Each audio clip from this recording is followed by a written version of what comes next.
안녕하세요. 김강균 변호사입니다. 오늘은 연인간 스토킹 범죄, 보복 협박, 특수상해 사건을 살펴봅니다. 우선 범죄 사실을 살펴봅니다. 경범죄처벌법 위반. 누구든지 상대방의 명시적 의사에 반하여 지속적으로 접근을 시도하여 연애 또는 교제를 요구하거나 지켜보기에 따라다니기에 잠복하여 기다리기 등의 행위를 반복해서는 아니 된다.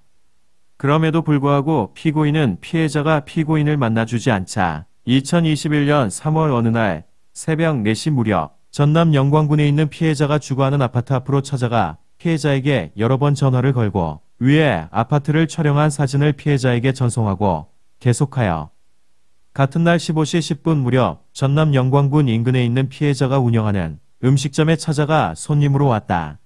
물 한 잔 마시고 가겠다라고 하는 등 지속적으로 접근을 시도하였다. 이로써 피고인은 피해자의 명시적 의사에 반하여 지속적으로 접근을 시도하여 면회를 요구하고 지켜보고 있다 다니기를 반복하였다. 특정 범죄 가중처벌 등에 관한 법률 위반, 보복 협박 등. 피고인은 피해자가 위와 같은 일부 범행을 경찰에 신고한 것에 불만을 품고 2021년 3월 25일 새벽에 위 신고를 받고 출동한 경찰관 등에게 연행되어 가는 과정에서 피해자에게 어디냐? 경찰들이랑 얘기 다 끝났고 좆될 준비해라. 내 인생에 스크래치 그대로 내주겠다. 나도 다수 써놨다. 너 박제해 드림 찢어 죽여버릴까라는 내용의 메시지를 카카오톡으로 전송하여 겁을 주었다. 이로써 피고인은 자기 사건의 형사사건의 수사 또는 재판 관련하여 수사단서 제공 진술에 대한 보복 목적으로 피해자를 협박하였다. 특수상해. 피고인은 2011년 4월 22일 새벽 전남 영광군에 있는 공중화장실 인근에서 피해자가 돈을 갚지 않고 페이스북에 기분 나쁘게 글을 썼다는 이유로 화가 나 피해자를 엎드리게 한 뒤 위험한 물건인 걸레자루로 피해자 엉덩이를 6번 내리쳤다. 이로써 피고인은 위험한 물건을 휴대하여 피해자에게 약 2주간의 치료가 필요한 양측 대퇴의 타박상을 가하였다. 법원은 이러한 범죄 사실을 모두 인정하고 피고인에게 징역 8개월 및 벌금 10만 원을 선고하였습니다. 다만 2년간 징역형의 집행유예를 선고하였습니다. 피고인은 또한 보호관찰과 40시간의 스토킹 예방 프로그램 수강을 명받았습니다. 양형이요. 여성 피해자를 따라다니며 지속적으로 괴롭히는 범행은 비록 그것이 경범죄처벌법을 적용하는 경미한 범죄로 규정되어 있기는 하지만 피해자가 느끼는 불편감과 심적 고통은 여느 다른 형법상 범죄에 못지않게 크다는 점.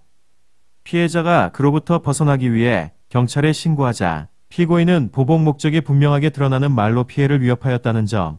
보복 목적 범행은 피해자가 겪게 되는 충격과 불안감도 크지만 형사사건에서 실체적 진실을 발견을 저해하고 국가의 형사사법기관의 기능을 훼손하는 측면이 있는 점 등을 분리한 정상으로 보았으나 피해자에 대한 범행 관련하여 피고인이 자제력을 잃게 된 것에는 피해자가 보낸 메시지도 어느 정도 영향을 준 측면이 있다는 점, 재판을 받는 동안 자신이 여러 차례 비슷한 잘못을 저지르게 되는 원인을 정신건강, 의학과 진단을 통하여 찾아내 치료를 받기 위해 노력하는 모습을 보이고 있는 점, 나이가 어리고 벌금형을 초과하는 전과를 받은 적이 없다는 점을 유리한 정상으로 보아 집행유예를 선고하였습니다.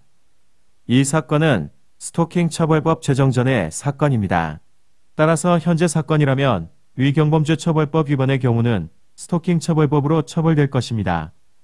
오늘은 연인간 스토킹 범죄로 보복 협박, 특수상해 사건을 살펴보았습니다. 궁금한 점은 상담 바랍니다. 감사합니다.